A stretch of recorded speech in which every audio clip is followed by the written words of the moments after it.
everyone, and welcome back to Chit Chat with Cass. As always, you are listening to this podcast one of three places: YouTube, SoundCloud, or iTunes. So thank you for listening. Today we'll be chatting about a topic that so many people can relate to or have kind of experienced themselves, and that is, what has retail taught me? Now, this was one of the topics that I had you guys vote on the other day, so for those of you that wanted to see this episode of the podcast, I do hope you enjoy this one. If you're a follower of my YouTube channel, then you might have seen a few of my videos talking about my experiences in retail, horror stories, rants, and all, but I did think that it would make a good podcast topic as well, so here we are. So, oftentimes you see people remembering or making note to try and be kind to retail workers during the holiday season specifically. And that's great because those are crazy times, but it should really be something that we try to do all year round. And I try to tell people this all the time. Just the other day, my mom and I were at the grocery store and it was slammed and super busy, even for early in the morning, but a snowstorm was coming in and everyone was, of course, wanting to get groceries. But anyway, the lady in front of us decided to bitch out the cashier because apparently it was her fault that it was snowing and that the store was busy. It was just completely uncalled for, and it irritates me so bad. It's one of my biggest pet peeves when I see people in any sort of retail or customer service industry being treated badly for no reason. It's just such a pet peeve of mine. So some of those themes will be shared throughout the length of this podcast, but I will just be sharing some ups and downs, in general, just some things that retail taught me. Alright, so retail, the sale of goods in the public in relatively small quantities for use of consumption rather than for resale. That's an interesting way of putting it, right? Gotta love those basic definitions. So many people work in some form of retail, or they have at some point in their life. Over the years, it has, of course, changed. I mean, working in retail these days is drastically different from when, say, your parents worked in retail or customer service. But as I said, so many people have some sort of history in the retail field or reference that they can think about. It could be a small store or maybe the mall or something else. Usually everyone has that reference they can go to. I have worked a few different seasonal retail jobs as well as one retail position that I was at for years, and I was actually eventually promoted into management. Now, some people love retail horror stories or those funny memes that you share online. I love them too. So many people can relate to them, right? Others, however, think that it just sounds like you're bitching or moaning about your job, which is fine. That's fair. But who doesn't bitch about their job from time to time, right? And sharing these horror stories, I feel, spreads awareness and reminds each and every one of us to not be a dickhead to your cashier. So, what has retail taught me? So many different things. Let's start out with the fact that for most of my life, I have been a very shy person. I am still a shy person. But working in retail and constantly working with other people most definitely brought me out of my shell, you can say. Slowly but surely, perhaps. But most definitely happened as the years went on and I became an assistant manager and then into a management position, which in the long run was super beneficial to me. I led meetings, training exercises, conference calls, and so on. So I can't say my whole experience with retail or customer service was bad, because I did in fact learn a lot of things in various fields, things about myself. There were some positive things that I learned, and I grew as a person working these different jobs. I'd like to say that I was super good at customer service or, working those positions. And this isn't just my observation of myself. I was praised for it quite often, so I was clearly doing something right. It was always very positive to receive praise from customers and good reviews from the various store websites or even my bosses from time to time. That's always a really good feeling when you know that, you're doing a good job. I was actually once featured on a company's announcements featuring like an outstanding review that a customer had left about me. So when I went to leave that job, I had several people tell me that they hoped that I stayed in some form of customer service or retail because I did it so well and I interacted with the people very well. And I guess I had a calming presence to some people. I was able to diffuse like situations and things of that nature. So being good at my job and having feedback showing me I was good at my job was a great feeling, and it did help to make my experience a bit better. In retail, or really any sort of job, you are clearly going to have good and bad customers, especially if you are in a job where you have regulars. Maybe you see them every week or even every day, depending on where you're at. There will be good ones and there will be bad ones, just like there is good people and bad people. Or how we all have good and bad days. I have to say that some of my lovely customers that I saw all the time were the sweetest and made my day fantastic, whether that was brief conversations we would have or share a joke, a laugh. I've experienced some really fantastic people within customer service hours, and it was almost mutual kindness. Some of my regulars were so nice to me from the beginning and up that I remembered that, and simply seeing them would change the rest of my shift, you could say. And in turn, they knew that I was going to personally work as hard as I could to get them what they needed, and so I became one of their favorite workers. You know, just that mutual kindness. Kind of how people suggest we all just need to be nice to each other. It's exactly like that. I remember this one lady that was so kind to myself and my coworkers. When myself and another worker were actually putting our notice in to leave, she told us how much she was going to miss us, and she even got us little gifts. It was just very sweet. She was a sweetheart. Or the old man that would come in the same time every night and get things for himself and his wife. Always a warm smile on his face, bright greeting for any of us that were working that night. There was also a mother and daughter that often came in together and would sit and visit with me as I rearranged shelves or made the schedule for the coming week. There were even some really sweet customers that would bring us Christmas gifts or cards over the years. So it's important to focus on those more positive memories, but as humans, we tend to remember the bad experiences more often, unfortunately. Now, when I think to the horrible customers, I always go to the same people. Oddly enough, those are the ones that will always stick out. And I know I've mentioned some of the horror stories in YouTube videos or social media posts, and they will honestly probably always be the ones that stick out to me. It's always going to be them. When I think to the definition of a horrible customer, I see their face. And it is my mission in life to never be those people. I always say this to everyone: please be nice to the people in retail or at the fast food place, your waiter at the restaurant. Just please be nice to people. It's a crazy concept to most humans, and that's very unfortunate. So without completely repeating myself, if you have by chance watched any of my retail rant videos, I'll focus on probably the worst experience I ever had with a customer. What's really sad about this situation is that this was an ongoing struggle for months. He was so disrespectful, so rude and demanding, and just flat out the biggest dick ever. He was a regular customer that slowly but surely turned into just a giant asshole. I could probably talk for hours about how horrible he was and all the things that he would put myself or the staff through. And of course, he was nice enough to turn up his asshole degrees several notches right after I was promoted into management, which made him my problem. Let's see, at one point, he demanded that I fire the whole staff because they didn't perform the way he thought they should. And in turn, called and reported the staff and me because I didn't fire everyone on spot. And keep in mind, his meaning of not performing well was helping other customers before him, that were in line ahead of him, and not giving him free things. Yes, one of his biggest complaints is that we charged him for everything. But sorry, that's how buying things work. I lost track of the number of phone calls and texts I got on my days off because of him. He'd go in and harass everyone that was working and demand that they call me and tell me how horrible they were. He was just an asshole. On another occasion, he suggested that some of my staff needed to be fired because they were, wait for it, retarded and needed to work somewhere special for them. I hate him so much. I haven't seen him since I left that job, and I'm so thankful for that because I can't even...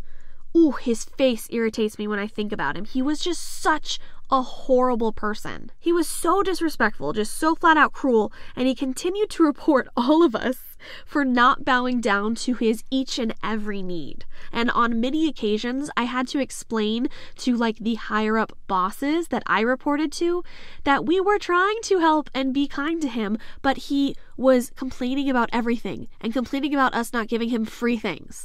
Do you want us to give him free things? Because, that's kind of stealing on our part and we could get fired. He also questioned why I was promoted because I'm female. He insisted that one of my male coworkers should have been promoted instead of me, even though he didn't want the job, wasn't trained for it, and had no experience in any form of management. But because he was a man, he should have most definitely been promoted before me. What else did he do? I don't even know. In the end, he actually finally stopped coming in after it was getting pretty close to getting approval to ban him from the store. That's actually quite the process. It's not as easy as it would sound. Even though he continued to try and call my higher-up bosses and tell them how horrible we all were. It was just pretty bad when the entire staff can't stand one person. So, moving away from customers, although there are a huge part of retail and customer service, etc. Customer service. Another huge part of my experience with retail had to do with the big bosses. What did I learn from the big bosses?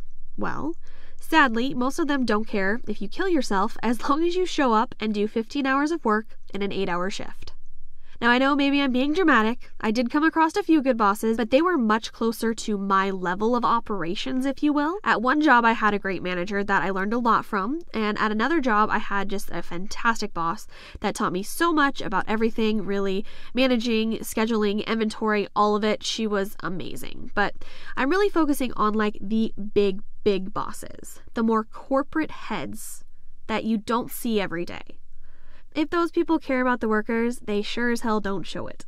And God, I hope this isn't the case at every store or location or job, but the sad truth is my experience is the norm, while amazing big bosses is the rarity. So a big thing was the big bosses' inspections. They would come in and look over the store, our services, our numbers, pretty much everything, which I have no problem with. I think stores should do that so you know if the business is successfully running. But there was quite a difference between doing inspections and threatening people with write-ups if they didn't scrub the ground with a toothbrush for the inspections. I'm not kidding. Not a joke. That happened. The anxiety and stress of inspections made so many people sick and they didn't even want to come in. It was just so not good, and it wasn't good for my anxiety either. And it always seemed like it was never enough. Even when we got the best score ever, they'd find something so small to bitch about, like leaves flying in the door in October. Yes, once again, this was a complaint I received from some of the big bosses. I should be stopping any leaves from flying into the store's doorway. Oh, excuse me, customer. I have to stop helping you so I can go kick these leaves back outside. The inspections were always up in the air as to when they would actually happen. They'd give us an estimate they'll come in sometime between Monday and Saturday, between open and close. They were super detailed with times like that. I just don't know why people have to be such dicks when they're asking you to do something. I'll tell you, if you were more pleasant with us, with your workers, you get a much better response, that's for sure. I'm not saying don't tell us where we need to improve or things that are changing, but coming in and yelling at people, writing people up every other second, it's not the best idea. And all the people that ended up leaving that job around the same time as me thought the same thing. I did have this boss come in one time and yell at me for not giving this girl a name tag. Now, she wasn't from our store. I was actually training her for a different location, and we weren't even on the floor yet. We were still in the break room. We hadn't really started her training. And this guy, who I'd never met before, comes in and starts bitching me out that I hadn't given her a name tag and I was horrible at customer service and what was I thinking. And then he continued to just bitch about why I was training her, and I was like, I don't know. Ask the other store. I'm the one that's helping them out. I don't have all the answers. Go talk to that manager. But like most of the time, their mind is set. They are always right. So maybe that's another thing I learned. Working under pressure. That's for damn sure. Or how to interact with those type of people. I'm pretty professional in work settings. I'm not going to bitch back at you, but I will make my point across so that they understand what happens day to day and not from like their corporate office. And that took some time to learn how to work like that. All right, let's see. Black Friday is also a huge part of retail, as you probably know. As every year goes by, more and more stores stay open for all of Thanksgiving or just way earlier. And I have worked several Black Fridays, although some places were dead to the world while others were hopping crazy busy. So I've actually experienced both ends of the spectrum. At the crazy hopping location, it was all about the early opening and all the employees needing to leave Thanksgiving early to get there on time and so on. Because of these experiences, I personally don't go Black Friday shopping. Maybe it's also something that I've learned or that retail has taught me. Like A, I hate crowds, so why would I go Black Friday shopping? B, I'd much rather stay home with my family. C, the sales are really not as good as the stores make them out to be. Like really, they're not. I've seen the behind the scenes of these things. The only Black Friday shopping I've done is online, while in my pajamas. While working Black Fridays, I've witnessed customers fighting over ridiculous items, and just to kind of give you an idea, one of the places I worked a Black Friday at was a toy store. Just kill me now. But really, I've seen them fighting and screaming at each other when they were like meant to be thankful for what they had like the day before, or in some cases just hours before at Thanksgiving dinner. Let's see, I also had someone pay in all coins during a Black Friday, and their bill was pretty huge. And of course, they didn't have all quarters. No, it was mostly smaller coins. Took me and my manager counting it out like 3 times to get it right. All part of the learning experience of working under intense pressure.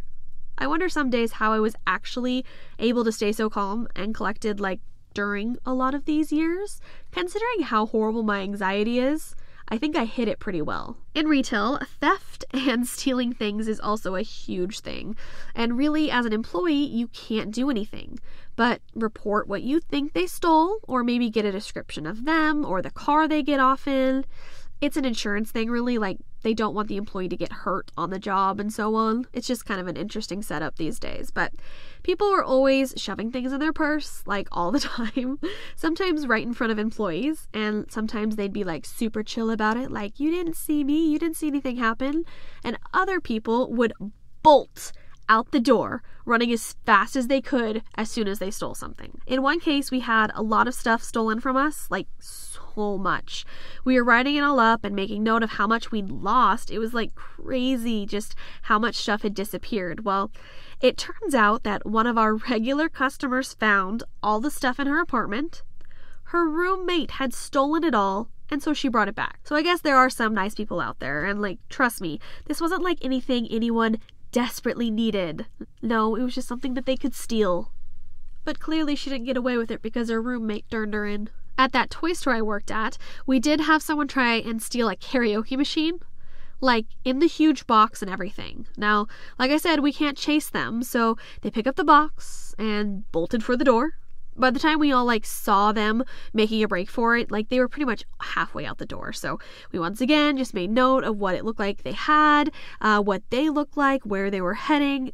But the best part of this story is someone outside yelled, "Run, Forrest, run!"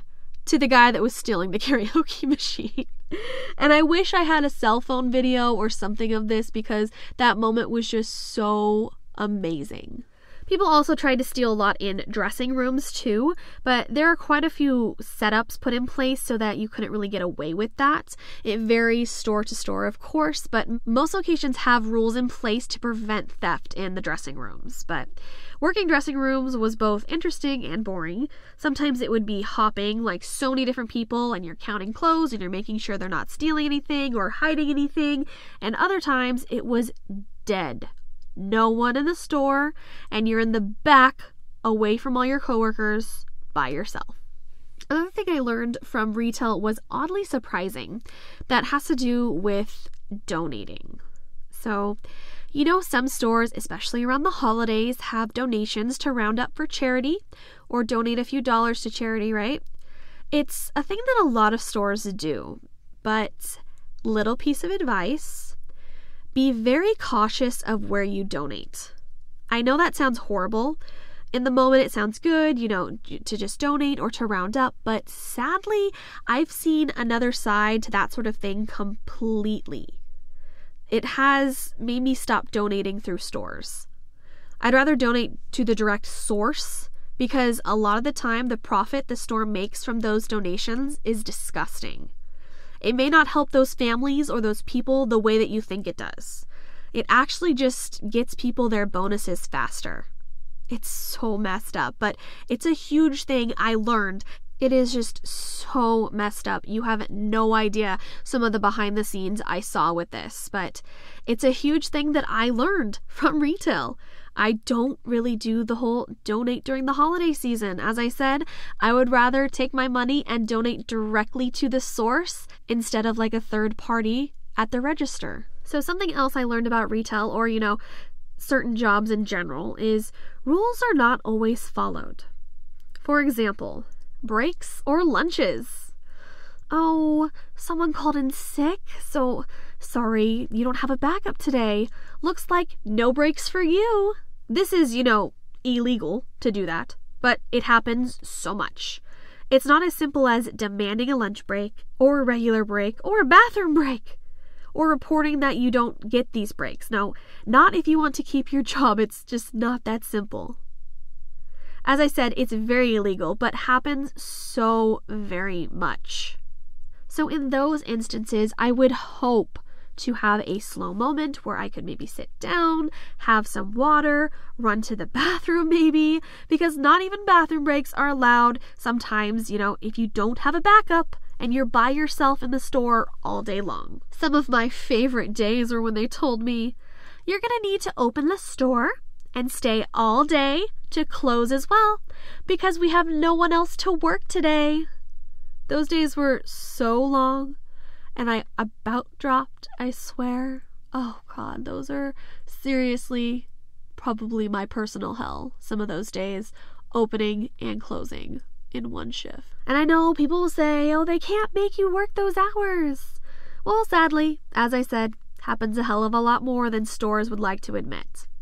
And let's say you refuse to. You could have the possibility of a write-up, or suddenly you barely have any hours on the schedule. It's sneaky little things like that that places do to kind of screw people over so that they don't get in trouble, but they can still secretly punish you. Makes living and paying bills pretty difficult. Other general rules, I feel like they are toyed with sometimes as well, like promotions. At one of my jobs, I started working there, was then made assistant manager, and then made manager. Now, of course, this comes with stress and more work, but it also comes with a raise and more vacation time and things like that, right? So it kind of makes it worth it. But here's the thing. That nice little gray area they like to play with kind of screwed me over for a while. I had the training and had been prepping for this promotion for a while.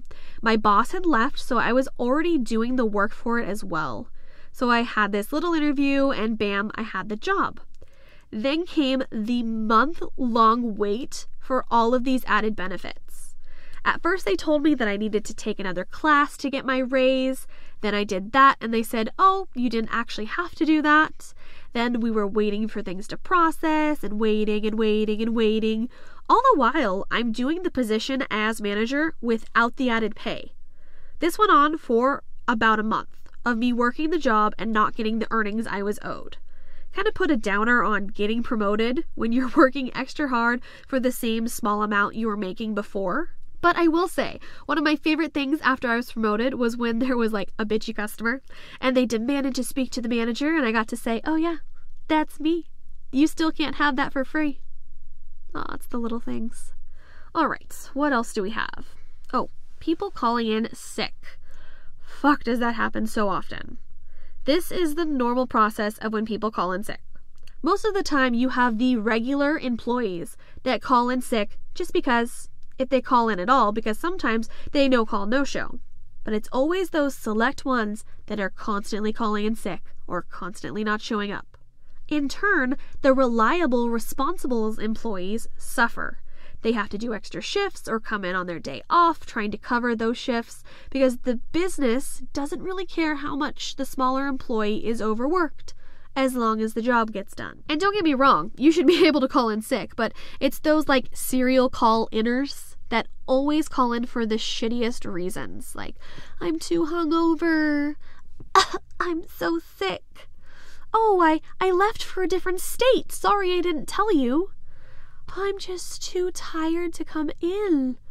Or, my husband took the car and I have no idea when he'll be back.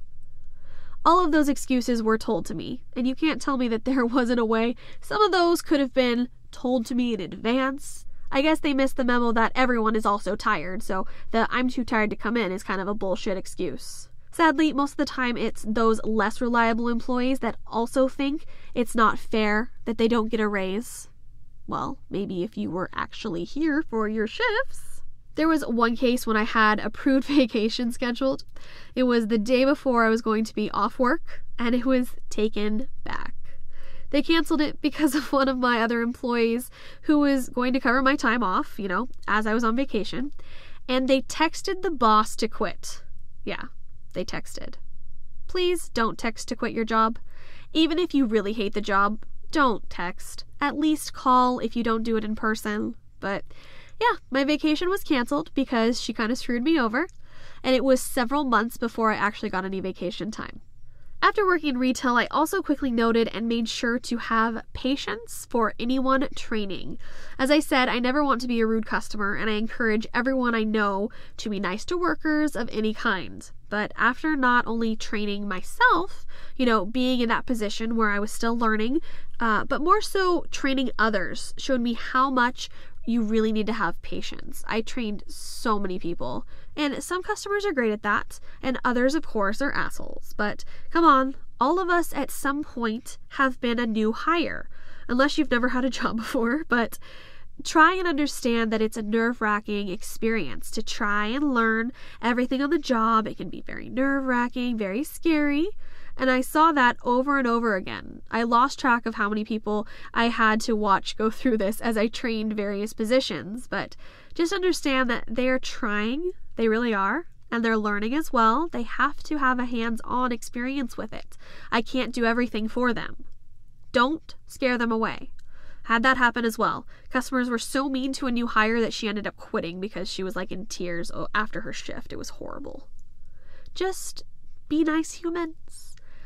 And have patience with people that are training. Also remember that employees of any kind do not make the sales, the rules, or the policies of the store.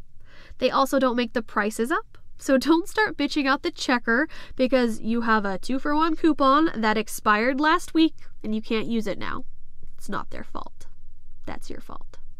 Same with computers crashing. Oh God, the amount of times our computer crashed. The company didn't give a shit that our registers did not work, and they crashed or froze daily.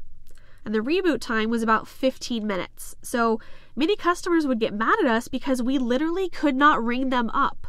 So then you have angry customers and lost business. It got to the point where I was calling IT so much that I knew the computer system better than they did, and I stopped calling. I knew the steps to take, and it saved me a phone call, but it didn't save me the 15-minute reboot of the whole system. And when the system is down like that, we can't even open the till for people to pay with cash. We can't do anything. It's just so very, very frustrating and makes me hate computers. Alright, so my last retail story isn't really something I learned, but it's kind of a funny image if you think about it. It was my day off, and I was a manager at that time. I had my 2 best employees working that day, so I knew things would be handled perfectly. I could fully trust them. So I went out on a hike, like on the top of a mountain hike, and I get a phone call. It's from one of my employees. This huge corporate thing has happened, and they need my approval on this, and they need this, and what should they do with this? So it was a justified call, but there I am on the top of a mountain, barely any service, walking around like, can you hear me now? Can you hear me now? Okay, you need to do this and this. Wait, can you hear me? Are you sure you can hear me? Hello? As I hold my phone up to the sky. Now, if that image doesn't give you a smile, I don't know what will. So this has been my What Retail Taught Me podcast. Maybe you learned something, perhaps I taught you something, you never know, or perhaps you can even relate to some of these stories. Ups and downs in retail, as there is with most jobs. I won't say that I won't ever go back into retail, because who knows what the future brings for me, but I would prefer to stay out of that line of work if possible. I'm very happy with working for myself at the moment. I find that my boss is a lot nicer than my previous ones. Thanks so much for listening, lovelies, and I will catch you on the next Chit Chat with Cass.